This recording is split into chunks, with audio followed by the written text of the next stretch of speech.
Merhaba, kanalıma hoş geldiniz. Bugün sizlere Gaziantep'in dillere destan çok sevilen sulu salatasını yapacağız. Bu sulu salatanın özellikle sosu bir sır gibi saklanıyor ustalar tarafından.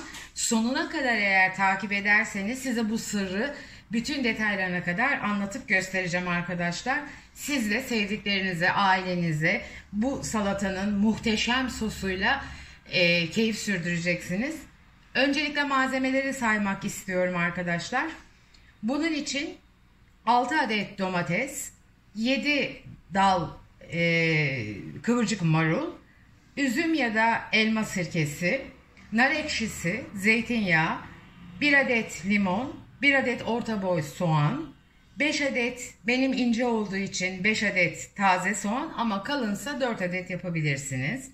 4 diş sarımsak, yarım demet maydanoz, 2 çay kaşığı kekik, 1 çay kaşığı kimyon, 2 çay kaşığı nane, 3 çay kaşığı sumak, 4 tatlı kaşığı toz füme biber, 2 çay kaşığı pul biber, 1 çay kaşığı da tuz.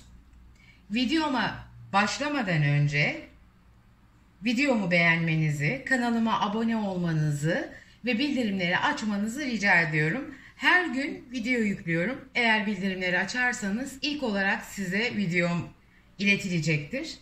Evet, şimdi buyurun yemeğimizi yapmaya başlayalım arkadaşlar.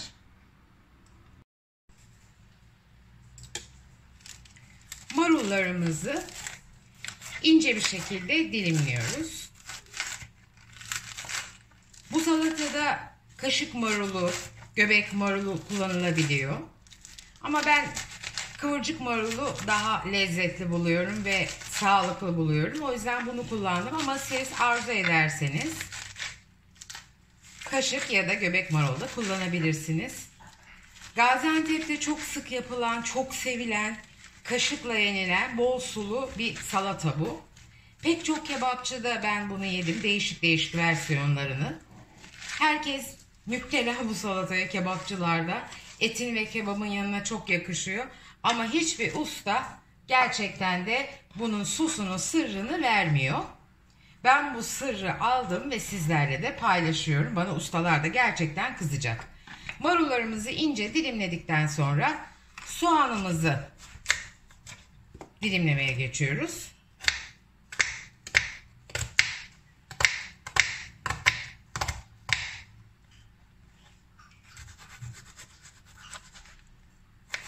Orta boyda, yemeklik gibi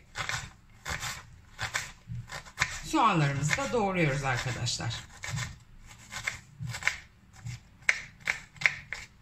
Bu salatayı hemen bugün yapmanızı öneriyorum. Gerçekten çok lezzetli. Et yemeklerinin yanında, kebapların yanına çok yakışıyor. Çok beğeneceğinize eminim. Daha önce yemeyen ya da yapmayan varsa hemen hanımlar buyurun bugün başlayın. Çok beğeneceksiniz ve övgü alacaksınız. Doğuda biliyorsunuz Gaziantep, Adana, Diyarbakır her şey çok lezzetli, farklı ve ünlü yapıyorlar işin gerçeği. Her yaptıkları tüm Türkiye'de bayılarak yeniyor. Soğanlarımız da tamam. Bunları da kaseye alıyoruz. Aslında çok kolay. Sadece sosunu kıvamında, lezzetinde yapmak, baharatıyla birlikte. Videomu sonuna kadar izleyin. Asıl sosunun sırrını öğrenin arkadaşlar. Şimdi maydanozlarımıza geçiyoruz. Maydanozlarımızda yarım demete yakın hafif saplı. Saplarını da kullanmanızda fayda var. Çok şifalı ve lezzet de katıyor. Onları çok ufak olmayacak ama çok da büyük olmayacak şekilde diliyoruz.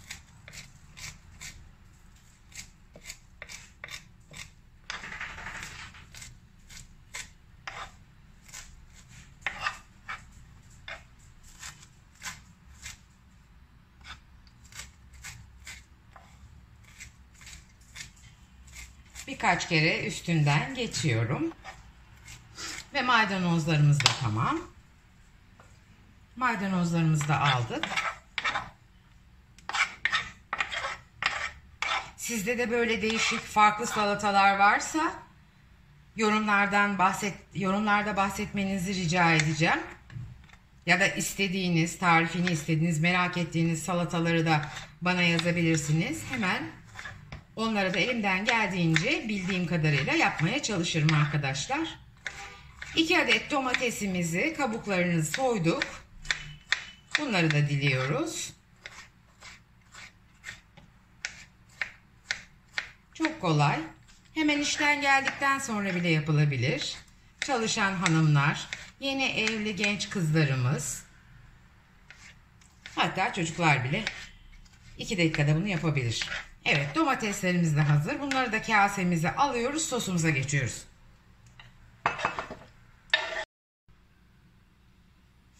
Salatamızı ben bir leğenin içine aldım.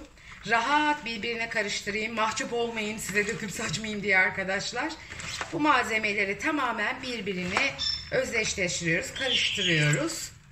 Buraya kadar normal bir salata. Çok da farklı gelmemiştir size. Ama işte bunu farklılaştıran ve lezzet katan birazdan yapacağımız o muhteşem sos. Videonun sonuna kadar izlerseniz sabredip o sosu öğreneceksiniz ve salatanıza asıl lezzeti katacaksınız. Evet, bütün malzemeleri birbirine karıştırdık. Geldik şimdi en önemli noktaya arkadaşlar. Sosumuzu hazırlıyoruz. 4 domatesi robotumuzun içine alıyoruz. Bunun için mutlaka robot kullanmanız lazım. Kabuklarıyla birlikte. Kabuklarını çıkartmayın.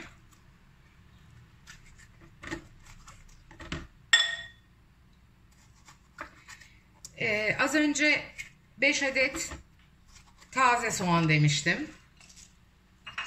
Bu taze soğanların yeşil kısımlarını aldık. Daha çok beyaz kısımları.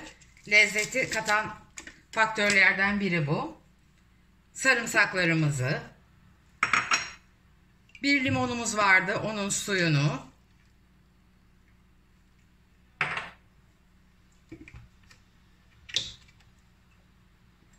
Ben elma sirkesi kullanıyorum. Üzüm sirkesi pek sevmiyorum. Siz üzüm sirkesi de koyabilirsiniz. 4 kaşık üzüm sirkesi.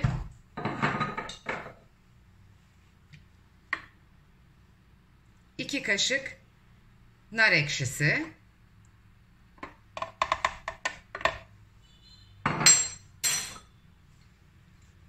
Sıra geldi baharatlarımıza. Burada kimyonumuz vardı. Kimyonumuzu, nanemizi, kekiğimizi, füme toz biberimizi, sumağımızı koyuyoruz. Pul biberimiz. Isot evde kalmamış. Siz isot da koyun mutlaka. Ve tuzumuz. Şimdi bunu robottan geçiriyoruz.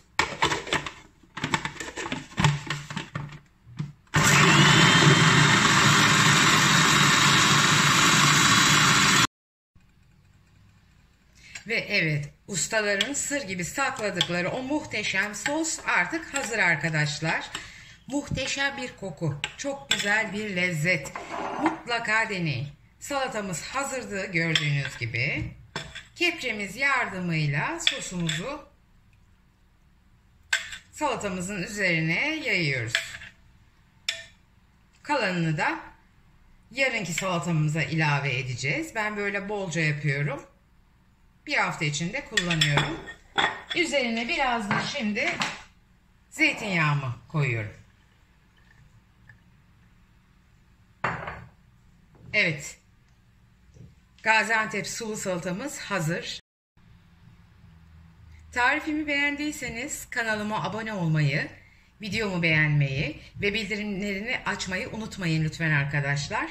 Bir sonraki değişik, kolay ve güzel tarifimizde buluşmak üzere. Hoşça kalın, sevgiyle kalın.